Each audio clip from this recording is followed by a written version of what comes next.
iluminação alterada, que é um LED, não está regulamentado pelo Contrans, aquele LED ali, também é uma alteração. Então, às vezes a gente olha, a gente verifica que o silencioso da moto é uma original, só que ela está com barulho anormal. E aí ela montada de forma original, o filtro está totalmente escondido aqui de baixo, a gente não tem visão.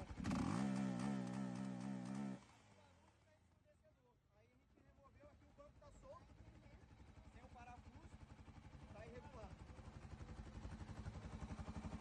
E a placa tá quente ou tá A placa está certinha, o chassi está original, a fabricação dela que é provavelmente perderam a placa ou empinaram, porque ela tem marca de recorte aqui na traseira, ó. Ela deve ter sofrido alguma manutenção, tá vendo, ó? Essa aqui é a moto que dá grau. Botaram uma ponteirinha nova, não botaram a peça nova, muito certo que essa placa aqui